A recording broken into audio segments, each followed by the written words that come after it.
dengan kita. Halo semuanya, selamat datang di channel YouTube Kuliah Teknokrat. Bersama saya Wulan Rizky Amalia, dosen program studi S1 Akuntansi. Hari ini kita akan melanjutkan materi sebelumnya tentang akuntansi pada perusahaan dagang. Kalau di pertemuan sebelumnya kita membahas mengenai pencatatan akuntansi pada perusahaan jasa, kali ini kita akan membahas pencatatan pada perusahaan dagang. Oke, pada pertemuan ini kita akan fokus mempelajari dua sistem penting dalam pencatatan persediaan, yaitu sistem periodik dan sistem perpetual. Sebelum masuk ke materi pembelajaran, kita harus tahu dulu tujuan dari pembelajaran kita hari ini. Yang pertama, kalian bisa memahami akuntansi perusahaan dagang dengan dua metode pencatatan. Kemudian yang kedua, menjelaskan perbedaan antara sistem periodik dan sistem perpetual. Dan yang ketiga, menyusun jurnal untuk transaksi pembelian dan penjualan barang dagang menggunakan kedua metode tersebut. Oke, kita masuk ke pengertian sistem periodik dan perpetual terlebih dahulu. Apa sih sebenarnya sistem periodik dan sistem perpetual itu? Di sini dijelaskan, periodik merupakan metode pencatatan yang sederhana dan mudah untuk dilakukan. Dalam metode ini, pencatatan atas pembelian dan penjualan itu dibedakan satu sama lain. Pencatatan atas pembelian akan dicatat dengan mendebit akun pembelian dan mengkredit akun kas atau utang. Sedangkan untuk pencatatan atas penjualan itu akan dicatat dengan mendebit akun kas atau piutang dan mengkredit akun penjualan. Itu untuk periodik. Kemudian sekarang yang perpetual. Apa sih sebenarnya metode pencatatan perpetual? Di sini dijelaskan kalau metode perpetual itu merupakan metode di mana pencatatan itu dilakukan setiap waktu secara terus-menerus berdasarkan transaksi pemasukan dan pengeluaran persediaan barang, serta retur atas pembelian barang yang dilakukan oleh suatu perusahaan. Nah, metode pencatatan perpetual ini disebut juga sebagai metode buku, yaitu di mana setiap persediaan barang masuk dan keluar selalu dicatat dalam pembukuan. Selanjutnya, kita harus bisa membedakan nih, mana sih sistem periodik dan perpetual. Gitu. Di sini kita bahas perbedaan perpetual dan periodik ketika terjadi pembelian. Ya. Saat terjadi pembelian dalam sistem periodik, pembelian itu didebitkan atau dicatat di akun debit. Kemudian ketika terjadi retur pembelian dicatat di akun kredit. Kemudian jika terdapat potongan pembelian dicatat di akun kredit. Beban akut pembelian juga dicatat di akun debit. Nah, ini untuk sistem periodik ya. Kemudian kalau untuk perpetual, dia tidak mengenal yang namanya akun pembelian, retur pembelian, potongan pembelian, beban akut pembelian. Di perpetual tidak memakai akun-akun tersebut. Di perpetual langsung diberikan nama atau diberikan akun namanya persediaan barang dagang. Seperti itu. Nah, ini merupakan jurnal transaksi pembelian dari berbagai transaksi ya. Ada pembelian, ada retur pembelian, ada beban angkut pembelian, kemudian ada pelunasan pembelian tanpa potongan dan pelunasan pembelian dengan potongan. Ini merupakan jurnal transaksi pembelian untuk sistem periodik dan perpetual. Ingat, ini untuk transaksi pembelian. Untuk transaksi penjualan nanti beda lagi ya. Untuk pembelian di sistem periodik itu jurnalnya apa sih? Nah, di sini saya kasih tahu untuk pembelian itu jurnalnya adalah pembelian pada utang dagang atau kas. Kalau kita membelinya secara kredit, maka pembelian pada utang. Kalau misalnya kita membelinya secara tunai, maka jurnalnya adalah pembelian pada kas. Itu untuk yang periodik. Kemudian untuk yang perpetual seperti apa? tadi di slide sebelumnya sudah saya jelaskan kalau di perpetual tidak mengenal akun pembelian, retur, dan lain sebagainya. Maka kata-kata pembelian atau akun pembelian itu kita ganti menjadi persediaan barang dagang. Ya, jadi pembelian diganti dengan persediaan barang dagang kalau di metode perpetual. Lawannya apa? Lawan di kreditnya disesuaikan lagi. Kalau misalnya kita mau membeli secara tunai, maka kreditnya adalah kas. Kalau kita belinya secara kredit, maka kreditnya adalah utang dagang. Seperti itu. Oke, itu untuk transaksi pembelian. Kemudian, jika terdapat retur pembelian, misal kita udah beli barang, ternyata barangnya reject, kita harus mengembalikan barang yang sudah kita beli. Ya, gimana kita mencatatnya dalam sistem periodik dan perpetual? Kita bahas yang periodik dulu. Ya, yang periodik kita catat sebagai utang dagang atau kas di debit, kemudian kreditnya adalah retur pembelian. Ya, disesuaikan lagi kalau misalnya kita di periode sebelumnya kita beli secara kredit, maka debitnya adalah utang dagang. Kalau misalnya kita membelinya secara tunai, maka kas, ya, pada retur pembelian kreditnya. Kemudian kalau untuk sistem perpetual, sama, utang dagang atau kas pada persediaan barang dagang. Karena di perpetual tidak mengenal kata retur pembelian. Jadi retur pembelian langsung kita ganti akunnya menjadi persediaan barang dagang. Seperti itu. Kemudian, jika terdapat transaksi beban angkut pembelian ini misalnya ongkos kirim, ya, kita udah beli barang, kemudian ditambah ongkos kirimnya gitu. Nah, catatnya gimana? Dalam sistem periodik sama, kita masih mencatat di debitnya adalah beban angkut pembelian, kreditnya adalah kas, ya. Kemudian di perpetual dia tidak mengenal kata beban angkut pembelian. Langsung kita ganti lagi menjadi persediaan barang dagang pada kas. Kemudian yang keempat, ketika terjadi pelunasan pembelian tanpa potongan. Gimana sih jurnalnya? Untuk di periodik, jurnalnya adalah utang dagang pada kas. Kemudian di perpetual itu sama. Jadi untuk kasus di pelunasan pembelian tanpa potongan, sistem periodik dan perpetual pencatatannya sama. Ya. Kemudian yang terakhir, jika terdapat transaksi pelunasan pembelian dengan potongan. Gimana jurnalnya? Di debit pada sistem periodik adalah utang dagang, kreditnya adalah kas dan potongan pembelian. Kemudian di perpetual,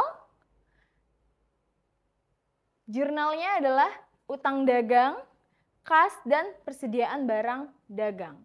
Utang dagang di debit, kreditnya adalah kas pada persediaan barang dagang. Karena di perpetual tidak mengenal potongan pembelian, makanya kita ganti dengan persediaan barang dagang. Nah, itulah ke-6 transaksi yang biasanya terjadi saat kita melakukan pembelian untuk sistem periodik dan sistem perpetual.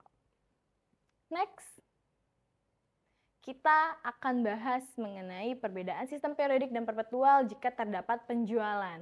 Kalau tadi kita bahas kalau kita beli barang, sekarang kita jual barang. Kalau misalnya kita menjual barang, harus kita catat nih, pakai sistem periodik atau sistem perpetual. Gimana nyatetnya? Apa bedanya? Nah, ini kan kita bahas, ya. Di sistem periodik, penjualan itu di kredit. Retur penjualan itu di debit. Kemudian potongan penjualan di debit. Itu periodik. Sedangkan metode perpetual, penjualan di kredit, retur penjualan di debit, dan potongan penjualan di debit. Ya, jadi periodik dan perpetual sama untuk kasus di sistem di transaksi penjualan. Tapi di sini ada note, ya. Ketika ada transaksi penjualan, maka diikuti dengan jurnal penambahan HPP dan pengurangan PBD. Kemudian yang kedua, retur penjualan, maka diikuti dengan jurnal penambahan PBD dan pengurangan HPP. Oke, ini merupakan jurnal transaksi penjualan. Tadi ada 6 transaksi, ya, yang mungkin terjadi di sistem periodik dan perpetual pada transaksi pembelian. Kalau yang ini merupakan transaksi penjualan di sistem periodik dan perpetual. Ya, pertama kita ke transaksi penjualan dulu. Saat terjadi penjualan pada sistem periodik, kita akan mencatat sebagai yang didebit piutang dagang atau kas pada penjualan. Jadi kreditnya adalah penjualan. Kita sesuaikan lagi, kalau kita ngejual barang, ada yang beli, tapi yang belinya secara kredit, maka kita catatnya adalah piutang. Tapi kalau orang itu beli ke kita secara tunai, maka didebitnya adalah kas pada penjualan. Ya, itu untuk periodik. Kemudian untuk yang perpetual, sama piutang dagang atau kas pada penjualan. Tapi ingat, yang saya bilang di slide sebelumnya, metode perpetual selalu diikuti dengan HPP dan persediaan barang dagang. Jadi penambahan HPP dan pengurangan persediaan barang dagang. Nah, logikanya seperti ini teman-teman. Kalau kita menjual barang, ya, persediaan barang dagang kita berkurang, ya kan? Terus HPP kita bertambah. Makanya perpetual selalu diikuti dengan HPP dan persediaan barang dagang di bawahnya, ya. Itu untuk transaksi penjualan. Kemudian untuk retur penjualan. Nih, untuk retur penjualan ketika terjadi barang yang kita kirim ke customer atau ke reseller kita itu reject, maka pembeli itu akan mengembalikan ke kita barangnya. Gimana kita catatnya? Untuk di sistem periodik, kita catat di debitnya adalah retur penjualan, di kreditnya piutang dagang atau kas. Balik lagi, ini disesuaikan. Kalau si pembeli itu belinya secara kredit ke kita, maka jurnalnya adalah retur penjualan pada piutang dagang. Ya, kalau belinya secara tunai, maka retur penjualan pada kas. Itu untuk yang periodik. Sedangkan yang perpetual, sama, retur penjualan di debit, di kreditnya adalah piutang dagang atau kas. Tapi balik lagi yang saya bilang di note tadi, ya. Kalau di perpetual, ketika terjadi penjualan dan retur penjualan, maka selalu diikuti dengan persediaan barang dagang dan HPP jurnalnya. Maka di jurnal perpetual ini kita tambah, ya, persediaan barang dagangnya bertambah, kemudian HPP-nya berkurang. Dia kebalikan dari penjualan. Kalau penjualan HPP-nya bertambah, persediaan barang dagangnya berkurang. Kalau kita ngejual pasti barang dagang kita berkurang, makanya persediaan barang dagangnya dikredit, ya. Kemudian kalau misalnya retur, barangnya dibalikin lagi ke kita, maka persediaan barang dagang kita bertambah, makanya dia didebit. Kemudian HPP-nya juga berkurang. Seperti itu untuk memahaminya, ya. Kemudian yang ketiga, jika terdapat pelunasan penjualan tanpa potongan. Jurnalnya adalah kas pada piutang dagang. Itu periodik. Kemudian yang perpetual sama, kas pada piutang dagang. Kemudian yang keempat, pelunasan penjualan dengan potongan. Jurnalnya bagaimana? Kas, potongan penjualan pada piutang dagang untuk periodik. Kemudian perpetual sama, kas, potongan penjualan dan piutang dagang.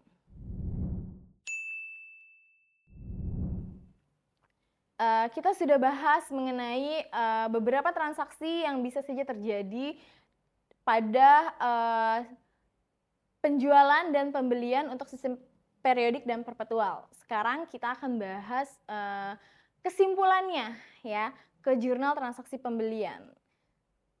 Pada sistem periodik, transaksi pembelian barang dagang itu dicatat ke akun pembelian, bukan ke persediaan. Misalnya, jika perusahaan membeli barang dagang secara tunai, maka jurnalnya adalah yang didebit adalah pembelian, yang dikredit adalah kas. Kemudian jika pembeliannya secara kredit, maka yang didebit adalah pembelian, yang dikredit adalah utang usaha. Sedangkan pada sistem perpetual, barang dagang itu langsung dicatat ke akun persediaan. Ingat di tabel yang tadi, ya, debit adalah persediaan, kemudian di kreditnya kas atau utang usaha. Disesuaikan lagi saat kita beli, itu belinya secara kredit atau secara tunai, ya. Nah, hal ini menunjukkan bahwa sistem perpetual itu memberikan informasi persediaan yang selalu terbaru, ya.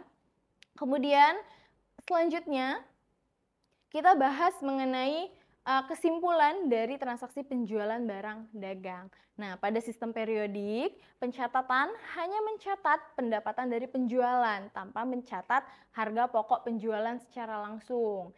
Misalnya, debit kas atau piutang usaha, kreditnya adalah penjualan. Kemudian nanti di akhir periode itu akan dihitung berapa total harga pokok penjualannya. Berbeda dengan sistem perpetual.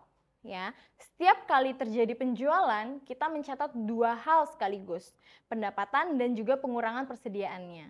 Ya, contohnya di debit itu kas atau piutang usaha, kemudian kreditnya adalah penjualan. Kemudian debitnya lagi kita tambah HPP atau harga pokok penjualan, kemudian di kreditnya adalah persediaan. Jadi sistem perpetual itu memberikan informasi yang lebih akurat tentang laba kotor secara langsung. Ya, kalau periodik dia memberikan informasi mengenai real time. Kalau perpetual dia memberikan informasi yang lebih akurat tentang laba kotor secara langsung, seperti itu. Kemudian kesimpulannya dari materi kita hari ini. Pemilihan antara sistem periodik atau perpetual itu tergantung pada kebutuhan informasi perusahaan dan juga sumber daya yang tersedia. Perusahaan besar dengan volume transaksi yang tinggi itu biasanya menggunakan sistem perpetual karena lebih akurat dan informatif. Oke, demikian penjelasan kita pada pertemuan kali ini mengenai akuntansi perusahaan dagang, sistem periodik dan perpetual.